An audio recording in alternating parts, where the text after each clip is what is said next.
and gives you the option to reject or accept that particular ballot.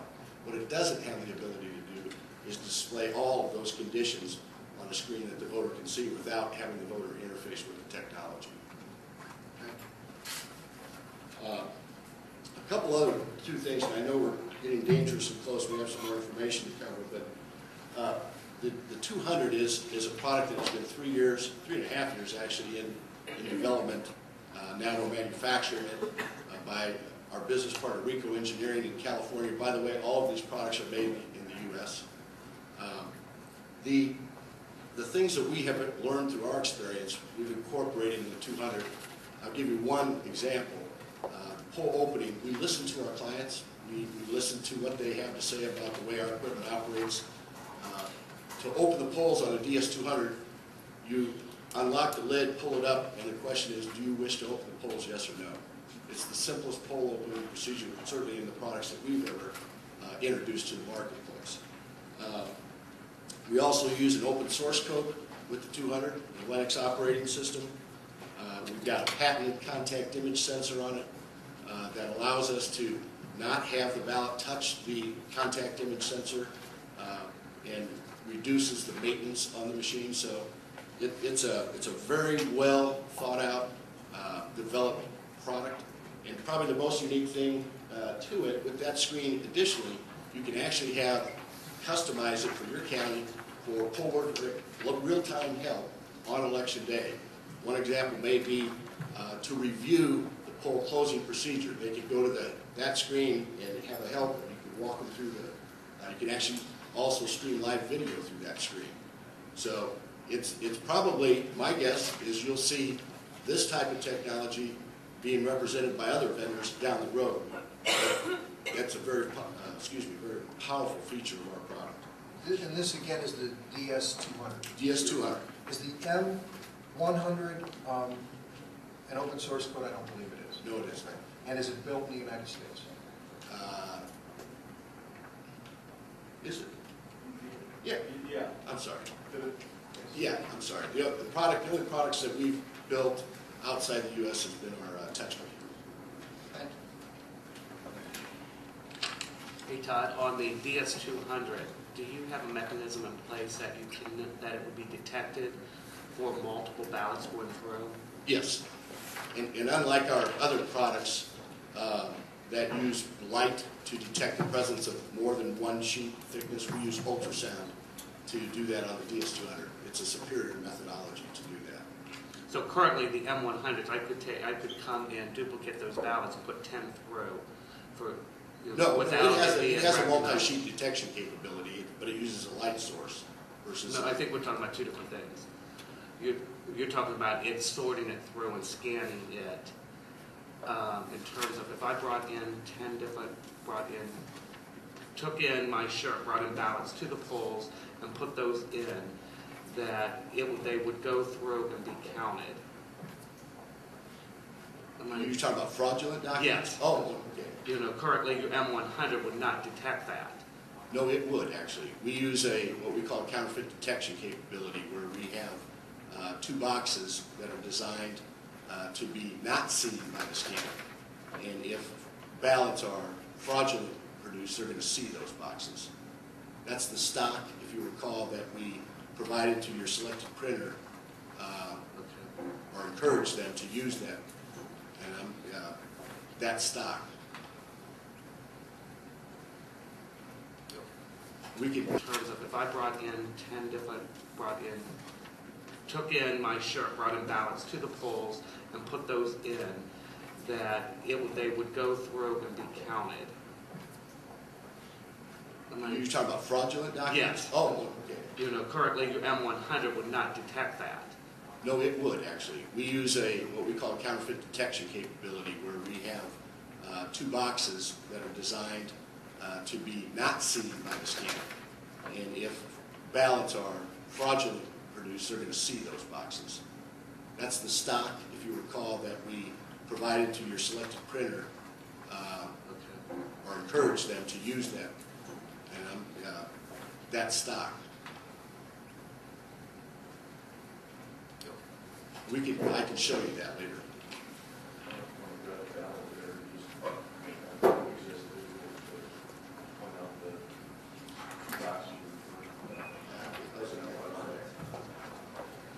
But it's part of our product offerings is counterfeit detection based paper.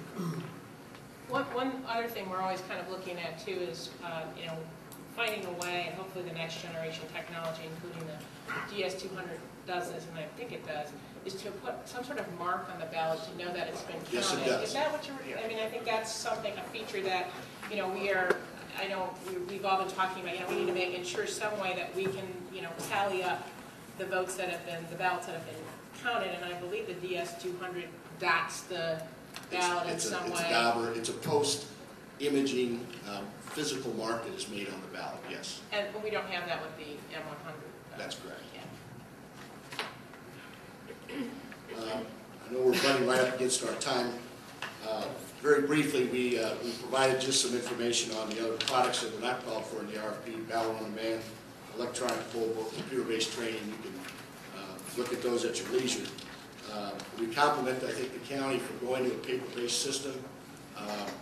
You'll find you already do understand that the logistics of preparing a precinct-level system are going to be far simpler, take less time than the preparation for an installation of the DRE. We do believe that we have a proven solution with the Model 100, and we do understand the challenges that you're faced with, and also understand that there's, it's supportive of an effort to perhaps use an alternative solution where you could centrally count on the 650s in November and either use the AutoMark as a second chance voluntary voting device, or a DS200, albeit not certified, as simply a second chance voting device. And we'd be more than happy to discuss those types of options with you further. Mr. Restovich, and I tell all the vendors, obviously we're interrupting you with questions, so what my suggestion probably is you have a whole 45 minutes to do your presentation if you want to continue. If at some point you wanted to demonstrate some equipment in that period of time, feel free to do so. I think we'd be interested in it. Going back to another question that I had too in regards to voting privacy, we have an obligation as the board, and I think with regards to secrecy envelopes to give to people, because once you get your ballot, you put it in there, then you come back, and put it in. But if we go to a multi-base scan, for example, I see you have a LED there. That what are some of your thoughts about ensuring voter privacy? And I imagine somebody from the public would complain that, oh, you can see what their problem is if I'm standing too close to it, and we have an obligation to kind of avoid that, as well as with the M100. I don't know if there's anything you can talk about. Well, to answer the first part, I would say probably 1/3 of our clients use privacy sleeves, and most of those are clients that are in states that require the voter to return to the judge of election to either examine an initial, a stamp, or remove the ballot stub prior to insertion into the ballot box. If those requirements don't exist, privacy sleeves, then sometimes you use, sometimes not. But they are available for either the Model 100 or the 200. We do have a privacy screen that is available for our precinct counter based. They're not used very often, but we do have that product available. Positioning of your precinct-based optical scan unit is important in an optical scan system. And it is visual. The only audio is an audio beep that alerts the voter that there's a message for them to look at. On the 200 or the M100? Actually on both. Oh. Okay. Not a bunch of bells and whistles don't go off and everything else. Use, put up your ballot. Yeah, and actually, yes, a good point Matt just made on the AutoMark, you can actually turn the screen off, the screen off and listen to the audio presentation. Thank you. I mean, from my perspective, there's a lot of operator responsibility. In other words, our poll workers have that responsibility ensuring the privacy. Correct. You've pointed out to me some of the technology and your equipment that provides that too, so thank you. Sorry, I just have a couple Sure. of questions. Your proposal, you say that it's a confidential pricing proposal. What does that mean? I mean, this is a public meeting. It's not our intent that your proposal be confidential. I don't know, what does that mean? Go ahead if you want to address that. Again, that was up to the county if they want to make the information public or not, which obviously you have, which is fine with ES&S. Okay, I'd like you to talk about your warranties. I mean, your proposal is far and away the most expensive one, and you're not prepared to make a warranty of fitness for a particular purpose. That troubles me, frankly. Would you address that problem, please? Could you, I'm sorry, the last part of your question? We asked for warranties in the RFP. ES&S response, quote, ES&S does not provide warranties of fitness for a particular purpose, close quote.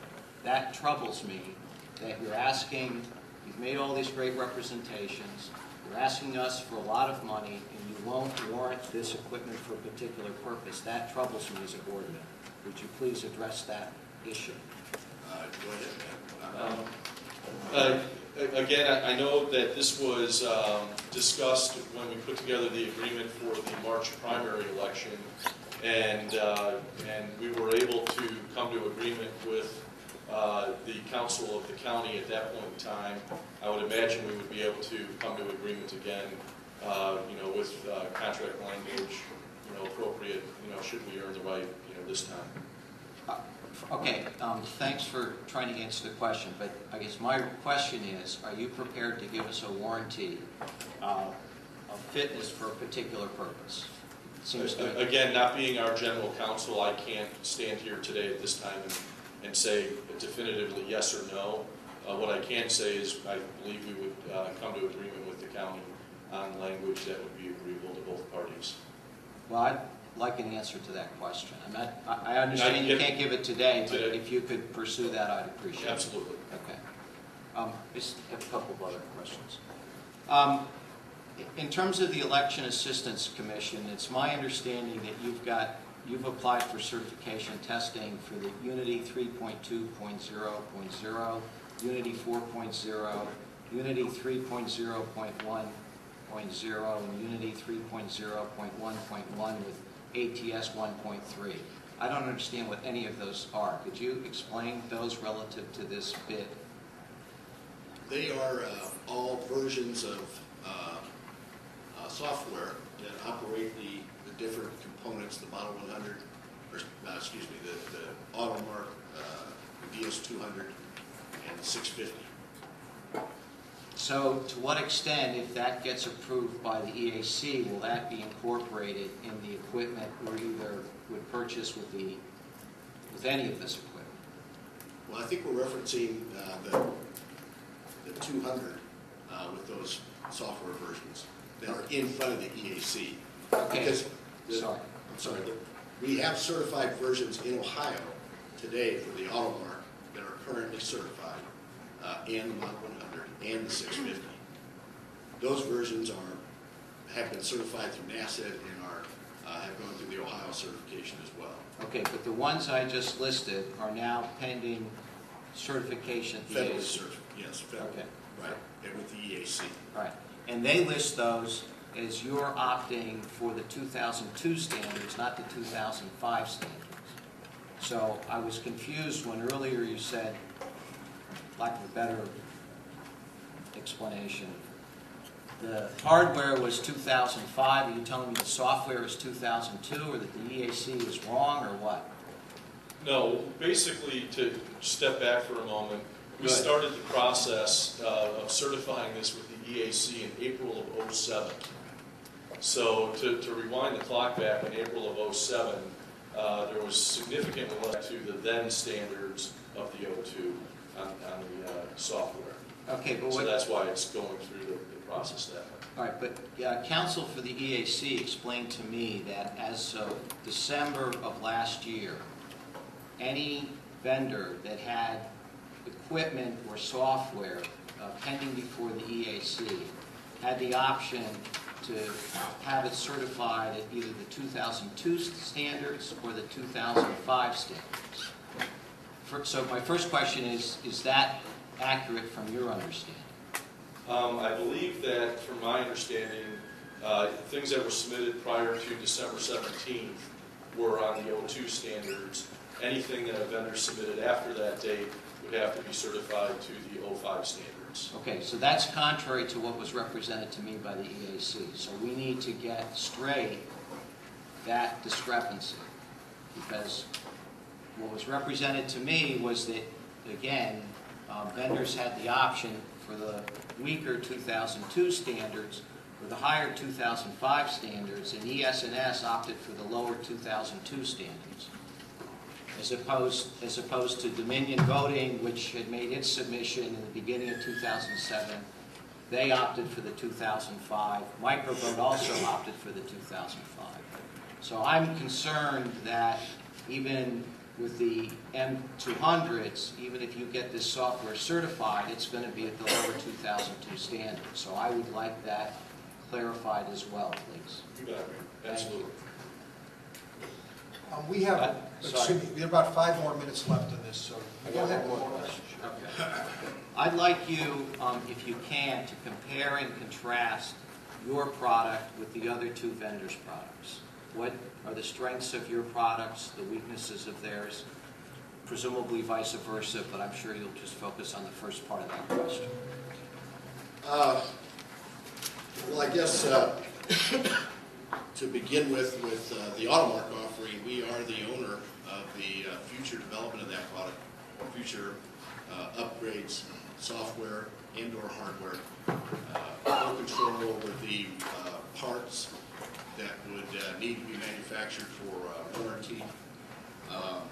We have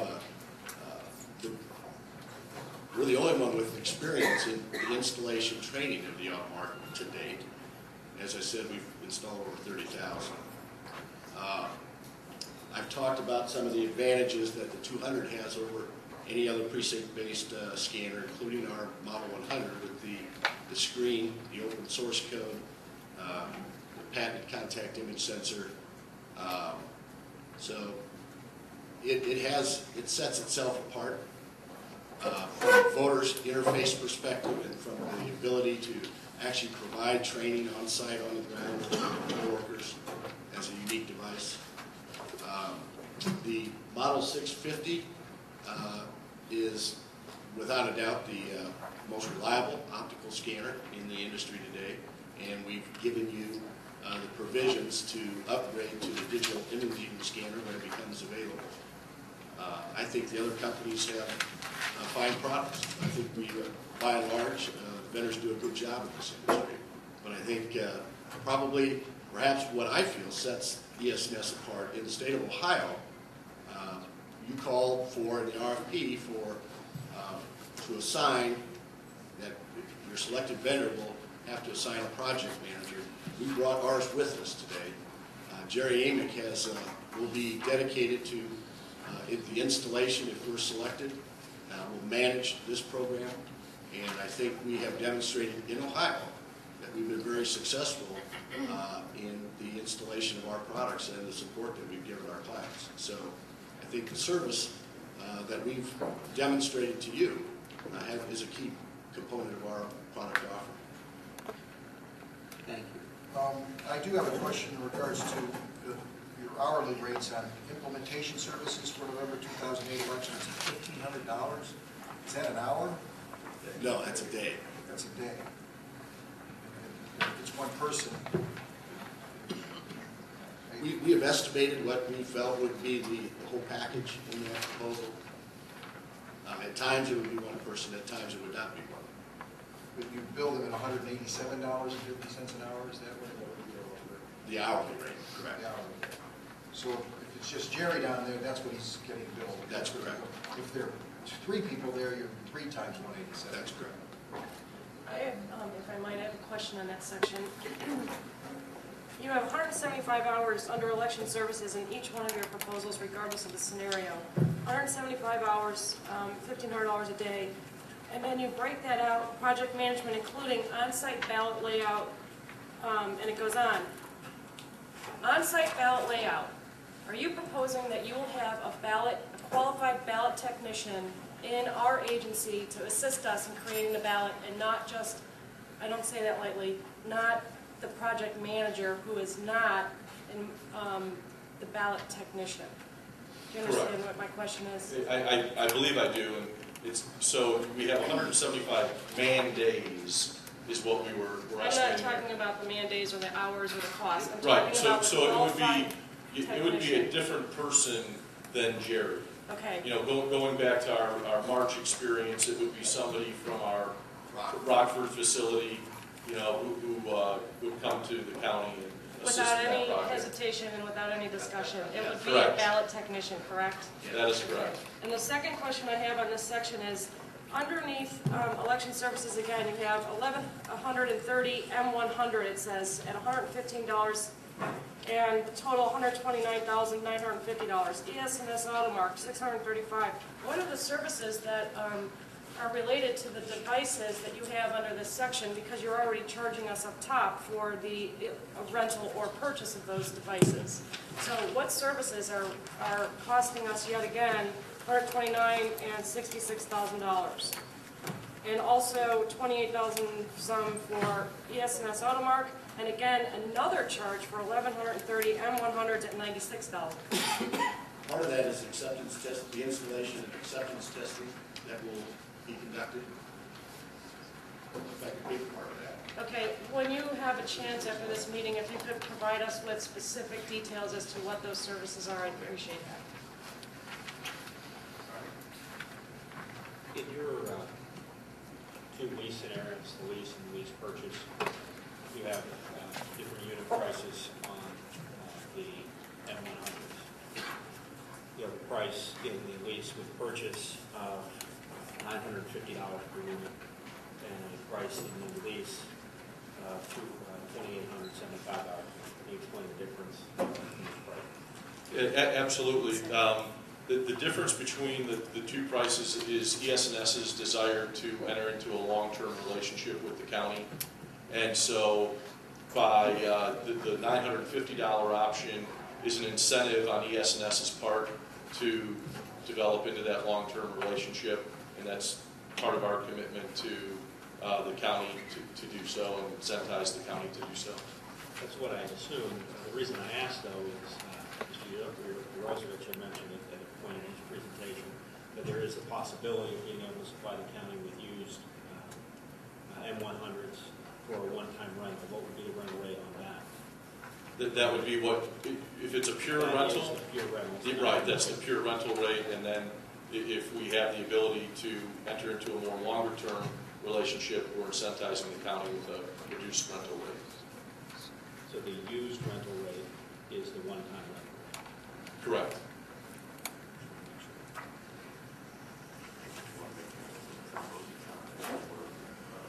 Okay, we're just about out of time here. I didn't know, I mean, I could extend this for 5 minutes if there was anything with the equipment you wanted to do. Okay, is there something you wanted to demonstrate with the equipment? Or? I would leave that up to the board if you want to. Sandy would like to spend a few minutes, and I'd agree with him, take a look at it. Take a look at that.